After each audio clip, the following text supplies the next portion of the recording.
Hello, good morning class. I'm Puneet Sharma and I hope you all are fine at your home. And in this video, we are going to continue our first chapter of class 11th Political Science, that is Constitution, How and Why. In our previous video, we already studied about the types of constitution and Indian constitution, that how the Indian constitution formed. In this video, we will study about the features of the Indian Constitution and sources of the Indian Constitution. Okay, let's start our topic. The first feature of the Indian Constitution, that is a written and rigid constitution. Written and rigid constitution. Beta, we already discussed about the written and rigid constitution. In written constitution, all the rights and regulations, all the rules and regulations are in the written form. ठीक है? And in rigid constitution and rigid constitution, there is few chances for the amendments in the constitution. कि बेटा जो rigid constitution होता है उसमें बहुत कम chances होते हैं आपके किसके चेंजेस की.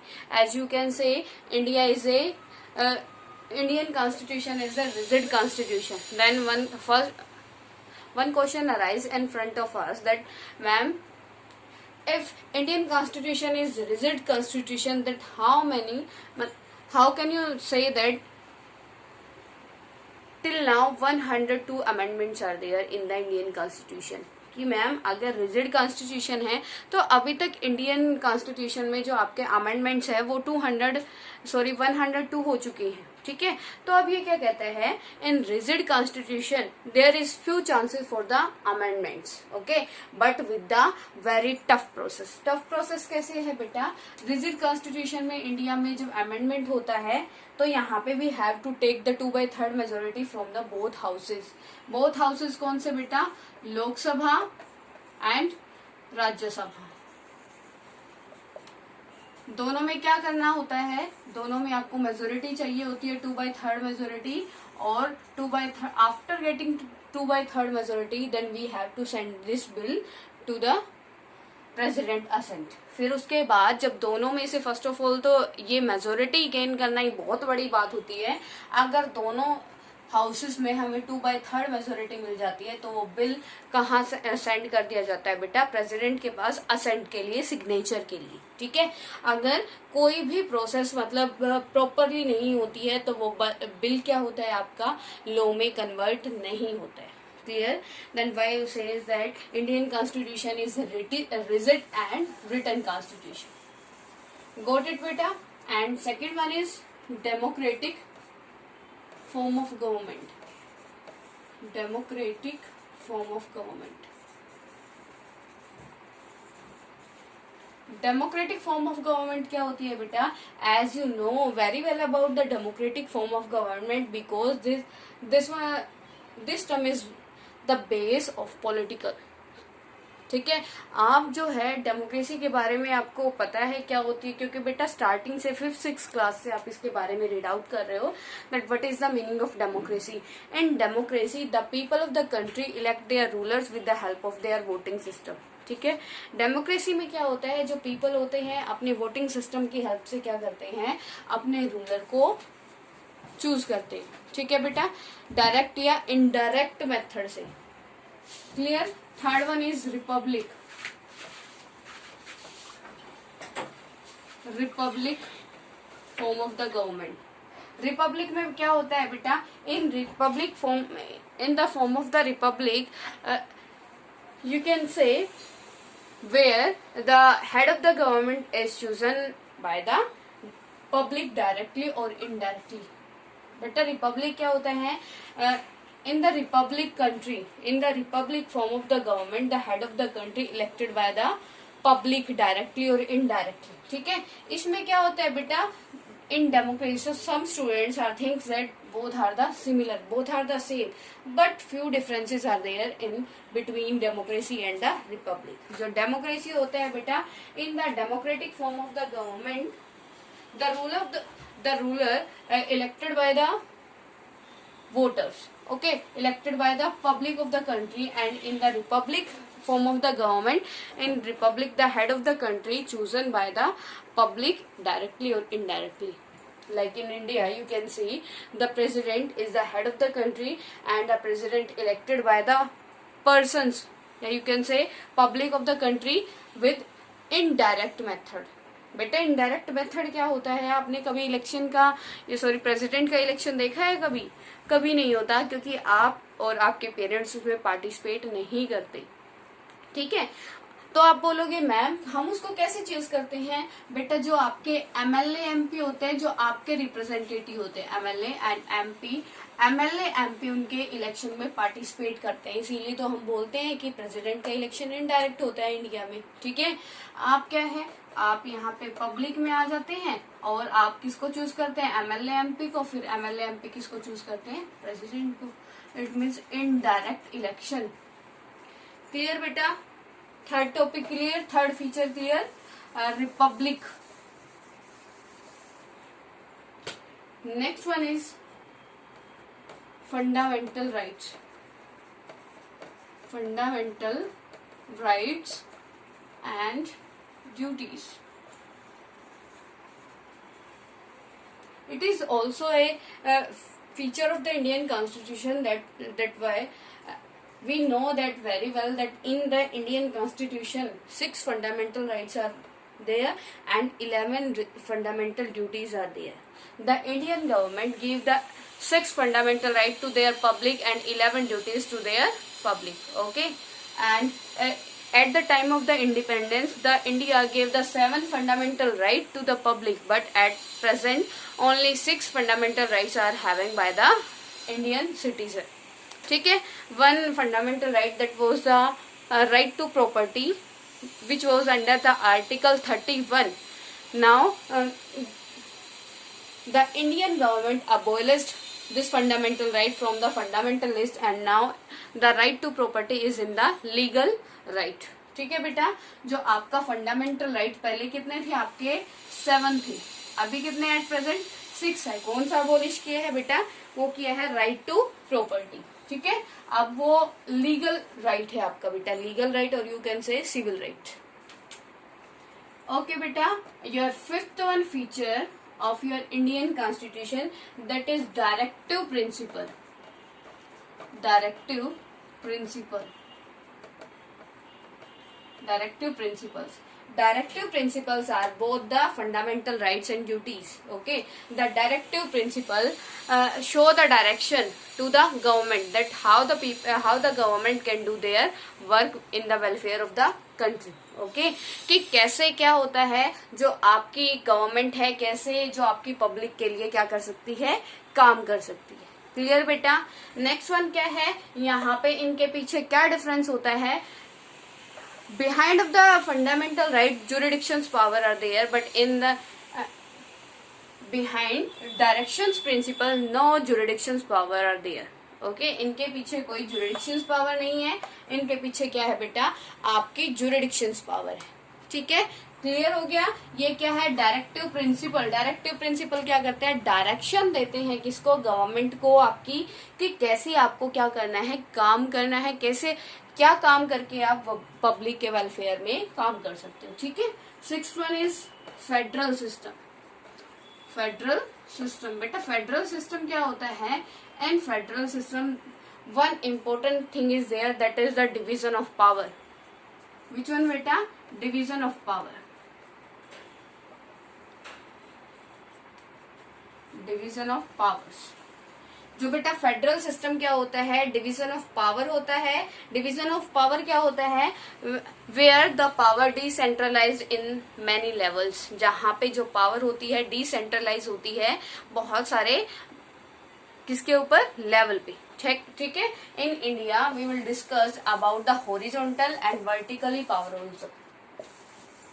ठीक है, ये बेटा इसी में आपका फेडरल गवर्नमेंट में ही आ जाएगा, फेडरल सिस्टम में आ जाएगा. Division of power. Horizontal. Horizontal होता है आपका legislature. Legislature, executive and judiciary. ये क्या है बेटा, ये फॉर्म ऑफ गवर्नमेंट है। फॉर्म ऑफ गवर्नमेंट का मतलब है यहाँ पे जो डिवीजन ऑफ पावर है, all three are the organ of the government. ये तीनों क्या है, गवर्नमेंट के ऑर्गन है। और जो पावर है, पहले जो मोनार्क के पास सारी होती थी डिसीजन लेने की, रूल मेक करने की और उनको इम्प्लीमेंटेशन में लेके आने की, लेकिन अभी क्या है, डिसेंट्रलाइज कर दिया है। तीन ऑर्गन के पास पावर आ गई, ठीक है। लेजिस्लेचर क्या करता है, रूल मेक करता है। एग्जीक्यूटिव उसको इम्प्लीमेंट करता है। जुडिशरी उसको क्या करता है, इस्टेब्लिश करने में हेल्प करता है, ठीक है। और वर्टिकली पावर है बेटा यहाँ पे union list. In India union list is there, state list and concurrent list.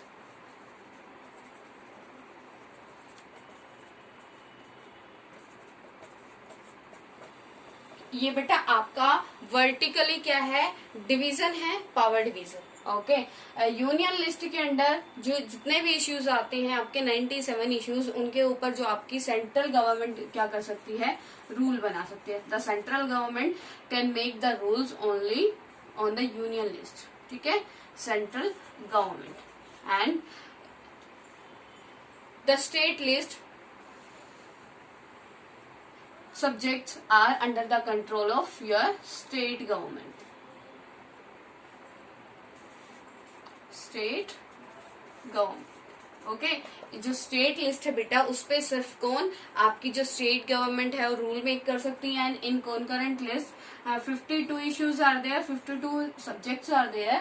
और इन 52 सब्जेक्ट्स के ऊपर आपकी बोथ यूनियन गवर्नमेंट और state government both can make the rules and regulation, okay, but if any conflict is there between the union government and the state government, then the decision of the central government will be implemented, ठीक है।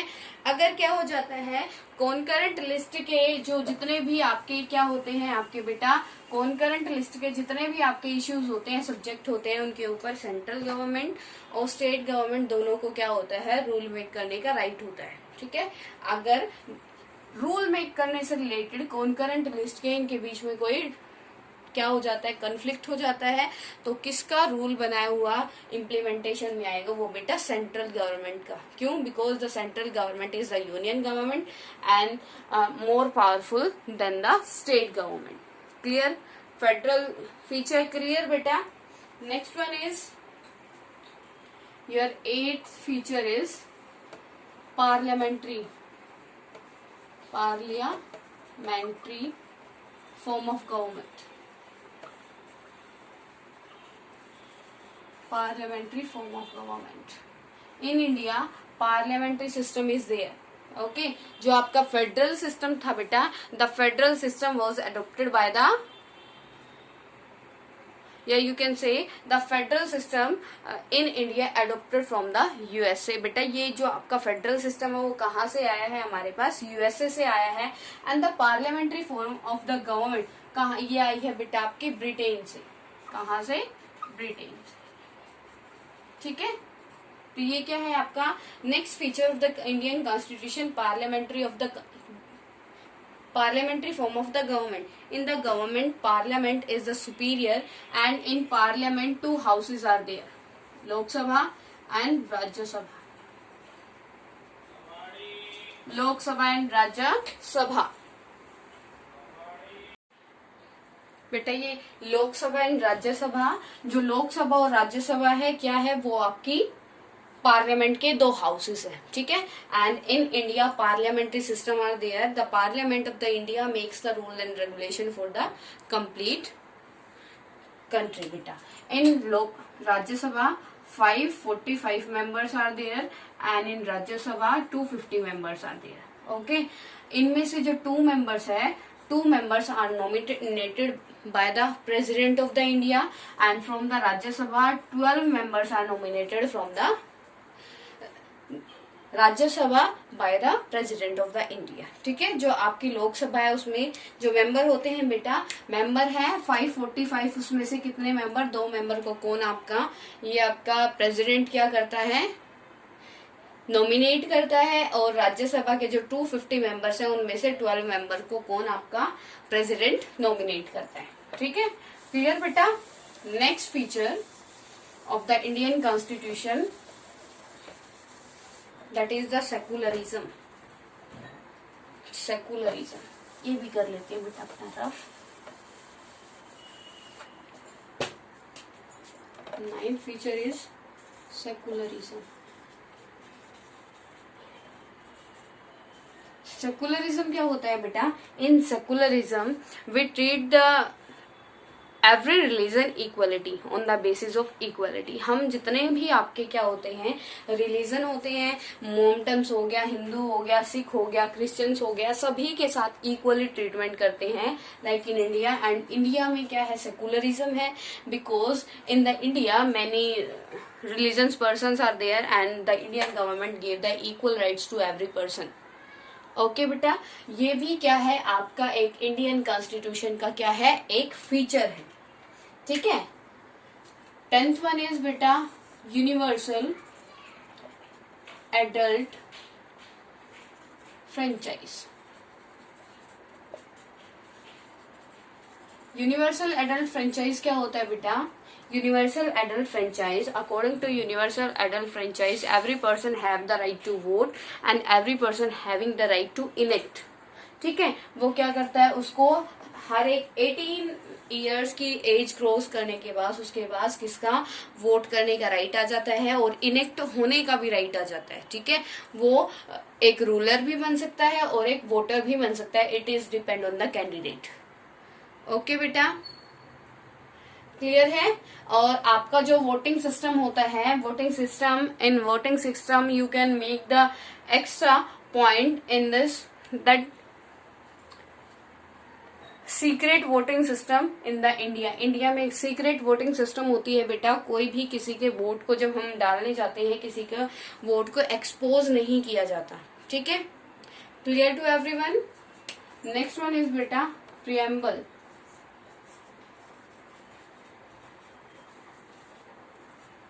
Preamble is also the another feature of the Indian constitution. जो preamble है बेटा, it is comes under the article 2.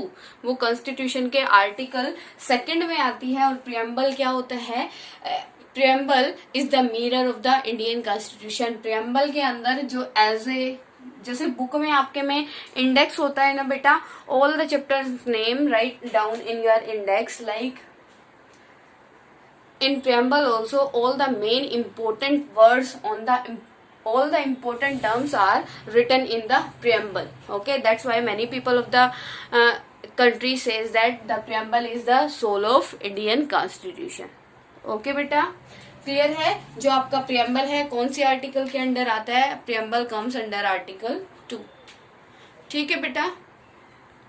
आगे है provision, some provisions for the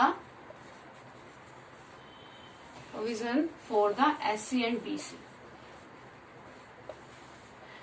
जो आपका constitution है बेटा, उसमें प्रोविजन किसके लिए दिए गए हैं? जो आपकी SC शेड्यूल क्लास और बैकवर्ड क्लासेस होती हैं, उसके लिए उन लोगों को स्पेशल कुछ सीट्स प्रोवाइड की गई है. जैसे कि आपके लोकसभा और राज्यसभा है, उसमें 2/3 क्या है जो सीट्स होती हैं वो SC और BC के लिए रिजर्व है, रिजर्वेशन है, ताकि वो अपनी कंडीशन को अपग्रेड कर सके, अप्राइज कर सके. Clear to everyone. आगे बेटा आपके बहुत सारे आपका क्या है, बहुत सारे फीचर्स हैं इंडियन गवर्नमेंट के. जैसे सोशल जस्टिस हो गया, social justice. Next one is supreme और इंडिपेंडेंट जुडिशरी. Independent judiciary. ठीक है. Social justice means, social justice क्या होता है बेटा? That in the society every person is equal. The government of the India will give the equal just to everyone. Okay. in front of the eye, in front of the law, every person is equal. There is no discrimination on the behalf of caste, color, creed and sex also. ठीक है. Next one is supreme और independent judiciary. It is the another features of the Indian Constitution, that is supreme independence judiciary. Independence judiciary means there is no interference of the legislature and the executive on the judiciary, ठीक है, कि हमारी जो judiciary है उसके ऊपर क्या है, किसी भी टाइप का कोई इंटरफेरेंस नहीं है, प्रेशर नहीं है। जो आपके अदर ऑर्गन है लाइक लेजिस्लेचर और एग्जीक्यूटिव, वो क्या इसको इंटरफेयर नहीं कर सकती इसके वर्क में, क्योंकि if they will interfere in the work of judiciary then how the judiciary will take the fair decision for the Indian, ठीक है। तो ये क्या है, ये all these are the features of Indian constitution. बेटा और भी बहुत सारे हैं, मोस्टली जो भी आपने चैप्टर आपने रीड आउट किए हैं अभी तक, 5th से आपकी ये क्लास आ गई 12th 11th क्लास तक, जितने भी आपने चैप्टर्स रीड आउट किए हैं, you can write down the names of all chapter in your this question, ठीक है। सारे के सारे क्या बनते हैं, वो इंडियन कॉन्स्टिट्यूशन के फीचर बनते हैं। Clear to everyone? तो आपको ये क्वेश्चन नोट डाउन करने हैं अपनी नोटबुक में। And our next topic is sources of the Indian government. बेटा सभी को क्लियर है? Next topic is sources of the Indian government.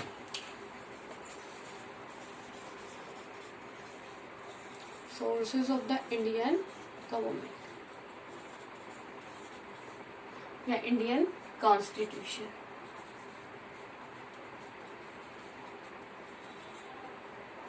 Many philosophers says that Indian Constitution is a boring bag। बहुत सारे जो फिलोसफर्स है बेटा, पॉलिटिशियन हैं, वो क्या कहते हैं कि इंडियन का कॉन्स्टिट्यूशन उनका खुद का बनाया हुआ नहीं है, एक बोरोइंग बैग है, उधार का थैला है।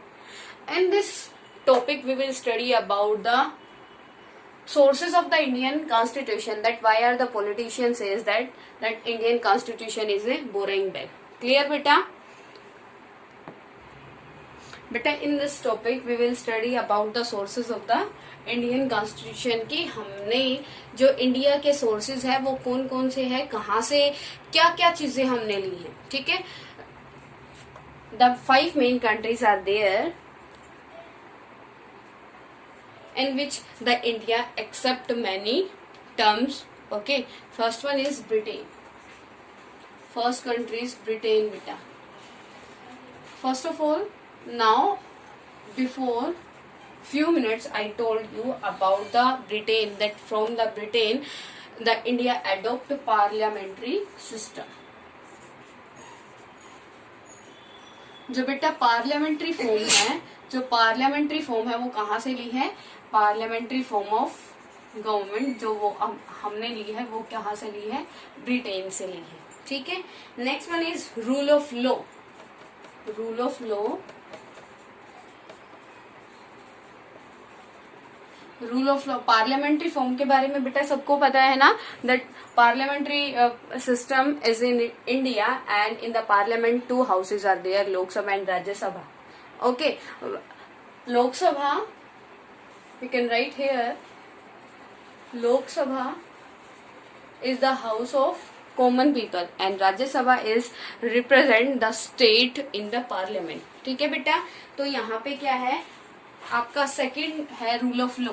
रूल ऑफ लॉ क्या होता है, that in front of the law every person is equal and every person have to follow these rules, okay। Like you can see if president is there and another side if beggar is there, both the person have to follow the rules of regulation which are in the Indian Constitution, ठीक है। Rule of law क्या होता है बेटा कि हर एक person को in rule regulation को क्या करना पड़ेगा, फॉलो करना पड़ेगा, चाहे वो प्रेसिडेंट हो या फिर वो आपका बैगर हो, ठीक है। नेक्स्ट है बेटा लेजिस्लेचर। लेजिस्लेचर, लेजिस्लेचर जो आपका यही है बेटा पार्लियामेंट वाला legislature and rule making process. Rule making process जो आपकी ये टर्म्स है बेटा कहाँ से आई है, प्रेसिडेंट ये आपके ब्रिटेन से आई है। Legislature and rule making process, legislature is also known as the parliamentary, ठीक है। Parliamentary system also is legislature system, okay. And rule making process बेटा जो आपकी लेजिस्लेचर है या पार्लियामेंट है वो क्या करती है, रूल मेक करती है। जो प्रोसेस है कम्प्लीटली कहाँ से आया है, वो आया है आपका ब्रिटेन से, क्लियर। तो इसीलिए ये हमने जो ये टर्म्स है, जो इम्पोर्टेंट टर्म्स है, parliamentary form of government, rule making process, legislature and rule of law, ये सारा आपने कहाँ से लिया है? ब्रिटेन से लिया है, ठीक है। The Indian constitution makers adopt these things from the Britain. Second one is USA. बेटा यूएसए के बारे में भी मैंने आपको बताया था, जो फेडरल सिस्टम है वो कहाँ से लिया है? यूएसए से लिया है। Second country is USA.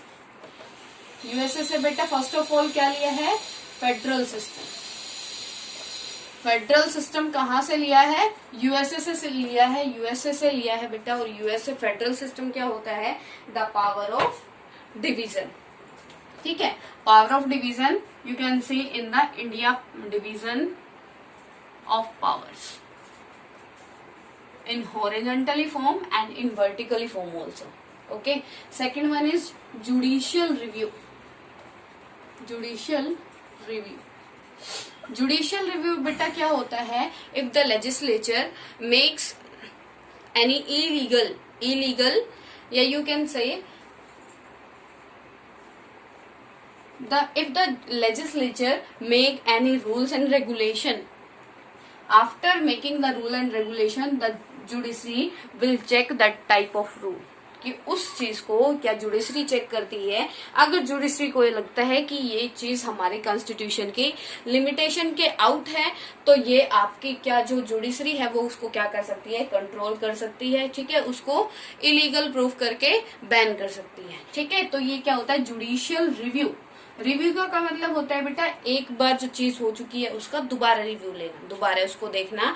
तो लेजिस्लेचर ने जो आपके रूल रेगुलेशन बना दिए हैं उनको दोबारा चेकआउट करके तो आपकी जुडिशरी उनको क्या करती है? आगे के लिए भेजती है, ठीक है। थर्ड आपकी कंट्री है आयरलैंड। थर्ड क्या है बेटा? आयरलैंड। जो आयरलैंड है कंट्री, उससे आपने क्या लिए हैं? Directive principles. Directive principles. जो डायरेक्टिव प्रिंसिपल है बेटा, अभी हमने फीचर में उसके बारे में डिस्कस किया था। डायरेक्टिव प्रिंसिपल्स क्या होते हैं? Directive principle give the directions to our Indian government. जो डायरेक्टिव प्रिंसिपल है वो गवर्नमेंट को डायरेक्ट करते हैं कि कैसे कौन कौन से काम करके जो गवर्नमेंट है वो क्या कर सकती है? पब्लिक के वेलफेयर में वर्क कर सकती है, ठीक है। आपने बेटा ब्रिटेन के पढ़ लिए, यूएसए के पढ़ लिए, आयरलैंड के पढ़े। Next one is France.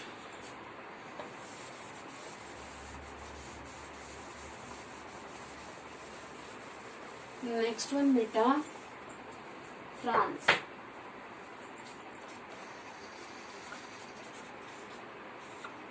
France के कॉन्स्टिट्यूशन से बेटा, the France is very famous for their freedom, equality and fraternity.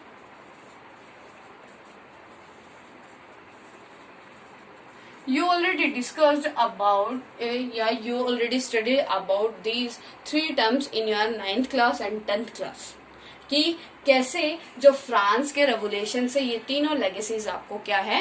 मिली है, ठीक है। तो ये क्या है? तो फ्रांस से हमने क्या लिया? फ्रीडम लिया है, इक्वालिटी लिया है एंड फ्रेटर्निटी लिया है, ठीक है। ये तीनों टर्म्स हमने कहाँ से लिए हैं? आपके फ्रांस से लिए हैं। Next one is Canada. जो कनाडा है बेटा, वहां से आपने क्या लिया है? Semi federal system. Semi federal system. Semi federal system क्या होता है बेटा? यहाँ पे मैं आपको क्लियर करा देती हूँ कि फेडरल सिस्टम जो होता है, फेडरल सिस्टम कैसे आप कह सकते हो कि that in India federal system is here. I want to tell you about the key features of the federal government. First one is division of power. Division of power. In India, division of power is also there. That it means the federal system is in India. Second one is independent judiciary. Independent judiciary. ये भी आपके India में है बेटा। तो इसका मतलब क्या है? तो फेडरल सिस्टम अभी भी इंडिया में है। थर्ड वन क्या है बेटा? Written and reserve constitution.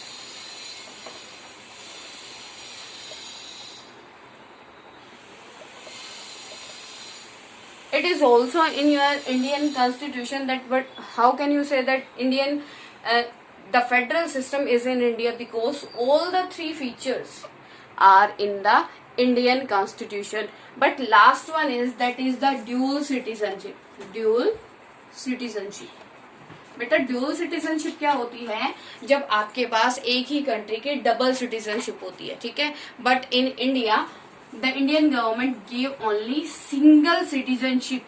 Single citizenship बेटा, you are an Indian, not a Haryanvi, not a Punjabi, ठीक है.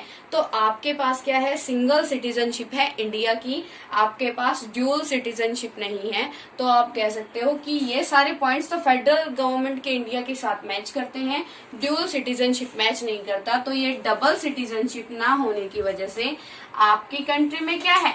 सेमी फेडरल सिस्टम है. गोट इट बेटा. तो इसीलिए जो आपके बहुत सारे फिलोसफर्स हैं वो क्या कहते हैं? इंडिया का जो कॉन्स्टिट्यूशन है बोरिंग बैग है. इंडियन जो पॉलिटिशियंस थे उन्होंने अपने बिहाफ पे इंडियन कॉन्स्टिट्यूशन में कुछ भी नहीं डाला. जो मेन चीजें हैं वो सारी बाकी के जो कंट्रीज हैं उनके कॉन्स्टिट्यूशन से एडोप्ट की है. क्लियर टू एवरीवन बेटा? If any problem in both topic you can ask me. If any queries related to any topic, any concept, you can clear beta. Okay, you can call me and you can send text to me.